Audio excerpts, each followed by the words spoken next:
Israeli attack that killed aid workers consistent with multiple precision strikes, analysis shows.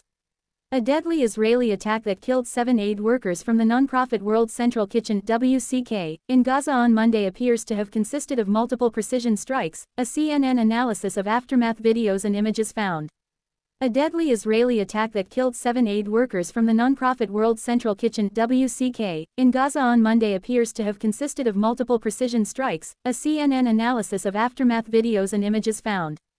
A deadly Israeli attack that killed 7 aid workers from the nonprofit World Central Kitchen (WCK) in Gaza on Monday appears to have consisted of multiple precision strikes, a CNN analysis of aftermath videos and images found. WCK said in a statement Tuesday that its team was traveling in a deconflicted zone, in 2 armored cars and 1 unarmored vehicle, after dropping off more than 100 tons of food supplies at a warehouse in Deir al-Balah in central Gaza, when the attack occurred.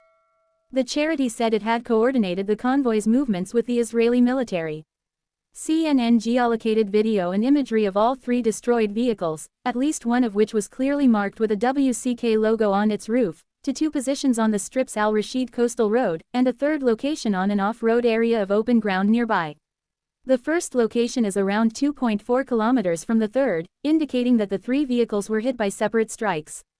The first vehicle, which appeared to have suffered extensive fire damage, was geolocated on Al Rashid Street just outside Deir al-Balah. The second car, which was fire damaged with a hole through its WCK-marked roof, was located around 800 meters down the same road. Al Rashid Street is designated for the passage of humanitarian aid by Israeli authorities, according to the United Nations Office for the Coordination of Humanitarian Affairs (OCHA).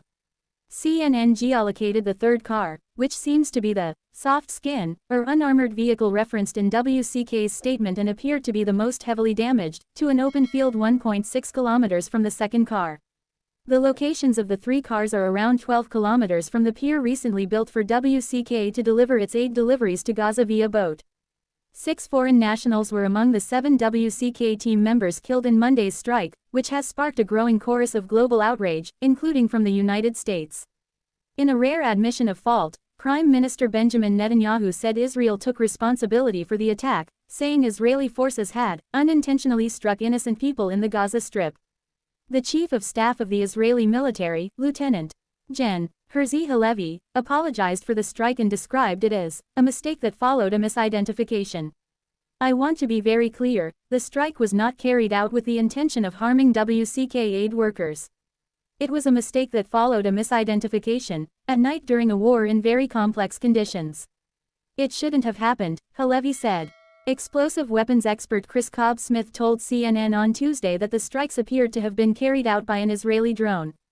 Cobb-Smith, a former British Army artillery officer and munitions expert, said the heavy damage to the 3 vehicles was consistent with the use of highly accurate drone-fired missiles, adding it was hard to believe the tragic incident was an accident. The drone that fired the fatal missiles would have been operated in conjunction with a surveillance drone, Cobb-Smith said, meaning the Israeli military would have had total visibility of the cars, including the WCK logo. The limited blast and considerable localized destruction seen in photos and videos of the aftermath are also consistent with an Israeli UAV strike, he added. Cobb-Smith told CNN missile fragments would be needed to definitively identify the exact munition used in the strike. Patrick Senft, a research coordinator at Armament Research Services (ARES), told CNN, "Without munition fragments, I can't say anything for certain, but the damage to the vehicles appears consistent with precision-guided munitions with a small explosive payload." Senft added that the aftermath of the strike seems consistent with munitions deployed by UAVs.